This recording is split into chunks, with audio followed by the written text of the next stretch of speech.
여기서 언제나 나는 자네가 잘 붙잡았습니다. 어떤 분야, 어떤 모임이든 상관없이 그중 자주는 옳지 않다는 것입니다. 그러므로 오는 길과 그 십성 자수가 기다리는 길 짓지 말고 소수가 늦게 한다고 저도 강조했어. 저도 또 말했습니다.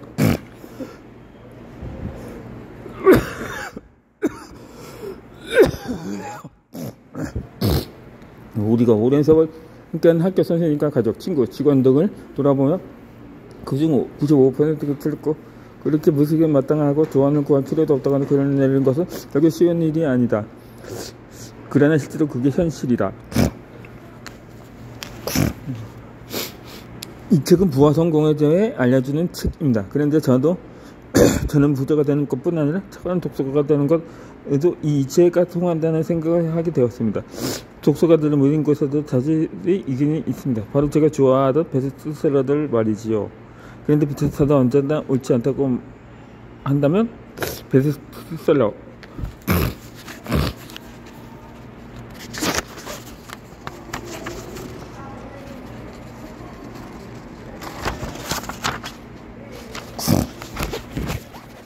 이거를 최고 체계에서는 제 생각에도 분명 문제가 있는 게 아닐까 생각해보게 되었습니다. 나중에서 확신을 않게 되었습니다. 정말로 다수는 옳지 않다는 것을요. 제가 베스트셀러를 좋아했던 이유는 저는 스스로 좋은 책을 알아볼 실력이 없었기 때문입니다. 아직 정말로 맛있는 음식을 먹어보지 못했고 충분한 경험도 쌓지 못했기에 그저 잘고 짜기만 하면 최고라고 여겼던 것입니다. 정말로 좋은 책을 고를 줄 알게 되면서부터 베스트셀러를 바라보는 시각이 좀 바뀌기 시작했습니다. 베스트셀러는 본질적으로 좋은 책이 될 수 없었습니다. 왜일까요? 이 좋은 책이란 바로 각자의 삶에 필요한 책이어야 하기 때문입니다. 다수의 필요로 채우는 책이 아니라 개인 한 사람에게 필요한 책이 바로 좋은 책입니다. 자신의 현실을 필요로 충족시키는 책이 가장 좋은 책입니다. 베스트셀러는 그저 많은 사람이 좋아했다는 평가를 나타내주는 지표일 뿐입니다. 그 책이 현재 나의 삶에 도움이 될 책인지, 과거의 나에게 도움이 된 책이었는지, 아니면 미래의 나에게 도움이 될 책인지는 알 수가 없습니다. 내 삶에 하등 도움이 되지 않을 책일 가능성도 있습니다. 그렇게 베스트셀러에 이제 책을 성장한다는 것은 자신의 삶은 저는 고려하지 않고 타인의 삶을 기대는 것 같습니다. 요즘 트렌드를 읽으려는 목적이 있는 경우에는 베스트셀러 읽기가 도움이 되겠지만 그게 아니라면 베스트셀러에 관심기보다는 자신 필요에 집중해 책을 골라야 합니다.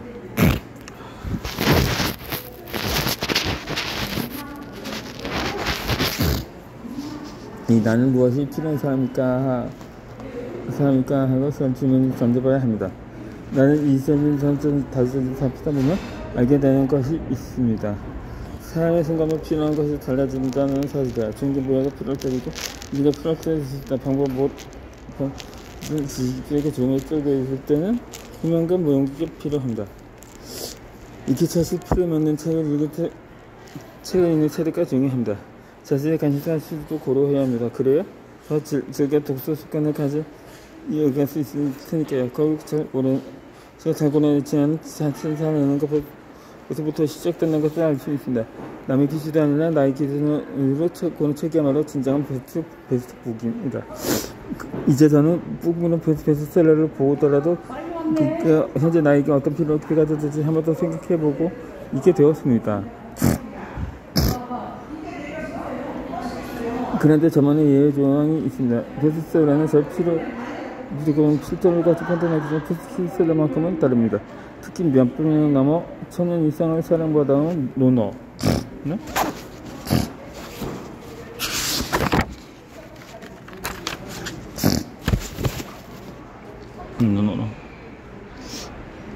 은어나 도덕경, 명상학, 불경, 성경 등과 같은 고전이라면 저의 현재 상황조차 고려하지 않습니다.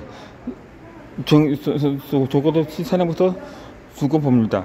시간이라는 강력한 가로방울 같아 살아남기 때문입니다. 그렇게 시간의 흐름과 시대의 가다운 상보다온 고전들은 우리 인간의 변치 않는 본질을 다루고 있습니다. 우리 본능 속에 인내 채워지기 때문에 저희 개인 가로망조차 필요하지 않습니다. 물론 이런 책들을 읽었다고 비판적인 시각을 향해 열고 있으려고 하지만 책을 선택하는 기준이 만큼은 열린 마음을 가지고 있습니다. 책을 읽는 중요한 이유 중에 한 가지는 다른 삶을 살아가기 위함이라고 믿습니다. 이전에 내가 살던 사람의 성격의 사람일 수도 있고 타인이 살아가는 모습과의 다름일 수도 있습니다. 그런데 우리는 책을 읽으면서 또 다시 남들과 똑같이 했던 것은 아닐까요? 다수의 단어 어쩌나 옳지 않습니다. 탁월한 독서가들은 소수의 길을 나타납니다. 따릅니다. 다른 독서가들의 평가보다 자신은 판도 밝고 보고 이러합니다. 때는 나를 위한 선택을 하감에 있어서 판단하기 흐려질 때면 재중이 추구하는 것이 아니라 다시 한 중간 인물이 나아가는 소수의 길을 따릅니다. 발달했고 그리하시라는 자신의 경험을 선택하지 못한 사람에게는 길이 어수보다 안전한 대로가 적합하다고 했습니다. 자신에 대해 모르고 자신만의 방식을 터득하지 못한 사람들은 베스트셀러를 읽는 게 최선일 수 있습니다. 하지만 이 말을 돌려서 말하면 자신만의 방식을 터득한 사람은 자신만의 오습길도 나아갈 수 있습니다. 그리고 이 바로 성장의 지름길입니다. 여러분들은 자수가 쓰는 안전한 대로 위에 계신가요? 아니면 여러분만의 오습길을 만들어가고 계신가요?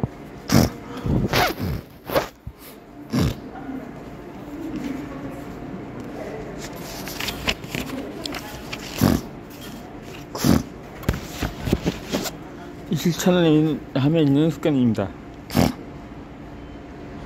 저는 과거에 책 1만 권을 읽으면 인생 바뀐다고 생각할 때가 있었지만 어리석은 생각이었습니다. 1만 권을 읽으면서 그 지식을 머릿속에만 넣는 사람과 단 한 권은 있더라도 그 지식을 적응할 수 있는 부분을 생각해보고 실제로 확인해보는 사람도 누가 인생을 변화시킬 수 있을까요? 후자일 것입니다. 이 실행 없이 머릿속에만 넣는 지식들은 모두 반쪽짜리 지식으로만 남게 됩니다. 그리고 그런 지식들을 우리는 흡수해가 버리고 우리의 삶의 아름다움을 미치지 못합니다. 물론 살아가다 보면 목적 없이 머릿속에 쌓아놓은 지식들도 무의식중에 도움을 줄 수 있습니다. 그렇게 책을 읽기 전에 삶이 더 중요한 방향으로 전해질 수 있습니다. 이것은 삶의 시청의 중요한 역할 중 하나입니다.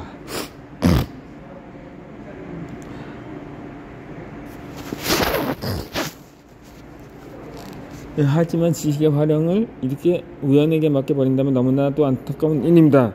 타고난 독서가들은 지식을 실천한 운에 맡기지 않습니다. 지식을 익힐 때부터 삶에 정하는 부분을 함께 염두에 두고 있습니다. 이 아는 형님 한 분이 제게 습관에도 관련된 책 한 권을 추천해달라고 하는 적이 있습니다. 습관을 고치고 싶은데 고민이 많다고 하면서요. 그래서 내가 읽고 주었던 책 한 권을 소개해드렸습니다. 일주일이 지나서 그 책을 읽어봤다고 연락을 하셨습니다. 그런데 이렇게 말씀하는 것입니다. 책이 별로 설 게 없었다고요. 이미 다 아는 내용만 가득했다는 것입니다. 읽는데 지루하기도 했고 실망도 했다고 말했습니다. 저는 책 속에 있는 내용을 시도해봤는데도 그 습관이 고쳐지지 않으셨냐고 여쭤봤습니다. 그러다 그 형님이 한마디 제 말문을 막아버렸습니다. 다 아는 내용에서 당연히 시도는 안 해봤다고 말입니다.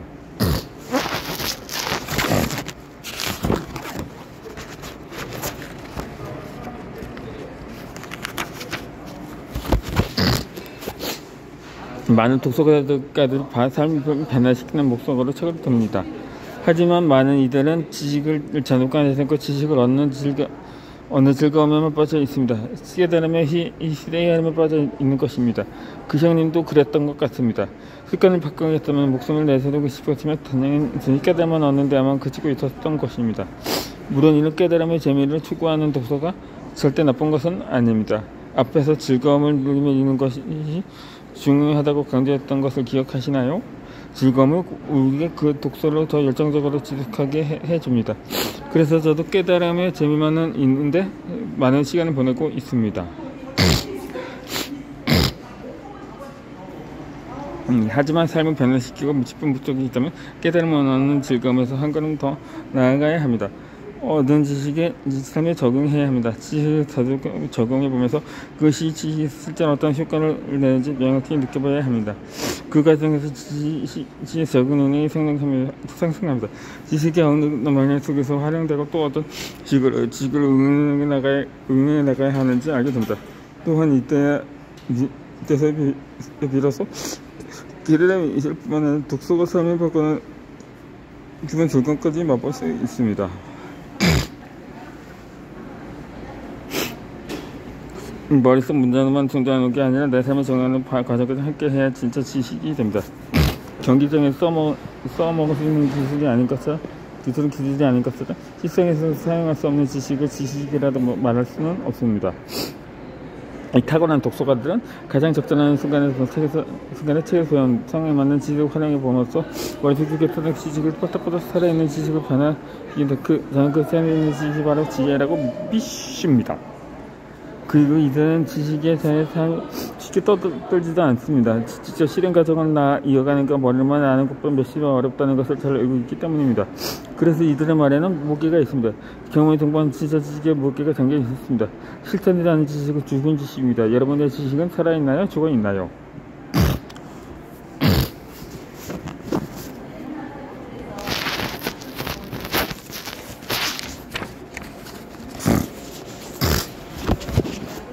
지식을 나누며 읽는 습관입니다. 정책을 읽을 때는 100권 정보를 읽으면 시장이 무언가 엄청나게 바치밖에 할 것이라고 생각했습니다. 그리고 책 1000권 정도를 읽으면 제가 꾸는 성공한 삶이 이어질 것이라고 생각했습니다. 100권을 읽고 알게 되었습니다. 제가 상상했던 변화는 그런 식으로 찾아오는 게 아니라는 것을요. 1000권을 읽고서 깨닫게 되었습니다. 삶의 성공을 읽는 책을 건수하는 저는 상관이 없다는 것을요. 고바야시의 마사야의 15 공부법을 읽으면서 이를 명확하게 깨닫게 되었습니다.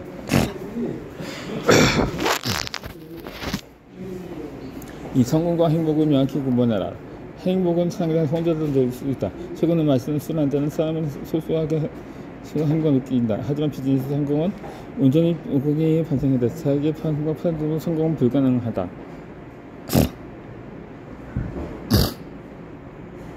이 문맥을 읽으면 성공과 행복의 차이를 구분하게 되었습니다. 행복은 성공을 혼자서도 가능하지만 성공은 혼자서 이룰 수 없습니다. 이 성공은 타인과의 관계 사이에서 나타나는 경험입니다. 혼자서 무언가를 열심히 익히고 더 똑똑해진다고 자연스럽게 성공에 따라오는 게 아닙니다. 성공은 무인도처럼 혼자 있을 때 이루어지는 게 아니라 사람들에게 연결되는 과정에서 어떤 특정한 상황에 생겨나는 부산물입니다. 성공의 비결은 다시 타인에게 가치를 제공하면서 기여하는 것, 즉 공헌에 있습니다. 이것을 알게 된 이후부터 탁월한 독서가들의 특정한 습관 한 가지가 바로 뜨였습니다. 탁월한 독서가들에게는 공헌하면서 이루는 습관이 있었습니다. 자신의 얄입을 알면 채우는 데만 그치지 않고 자신이 얻은 지혜를 타인에게 아낌없이 나눌 줄 알았습니다. 책을 읽으면 얻은 지식은 자신의 이득만 위해 사용하는 것이 아니라 타인의 이득을 위해서 버틸 넓음을 가지고 있었습니다. 이들은 자신을 알게 된 것을 사람들에게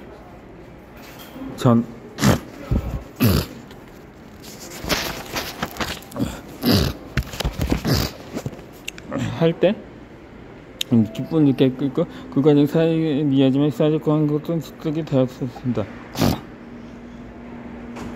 이 지식을 나누면 개인의 성장에도 도움이 됩니다. 자신이 읽을 책에 대해 이야기하다 보면 그 말을 하고 있는 본인이 그 책에 대해 더 깊게 이해하게 됩니다. 말과 그걸 한 번이라도 설명해 본 내용은 뇌에 더 깊이 각인되어 사라지지 않습니다. 또한 지식을 말과 글로 나누는 과정에서 지식을 표현하는 실력이 좋아집니다. 무언가 많이 알고 말해서 글을 쓰지 않습니다. 그런 것부터 인포도 실력이 좋아지고 그것과 시기에 다른 일이기 때문입니다.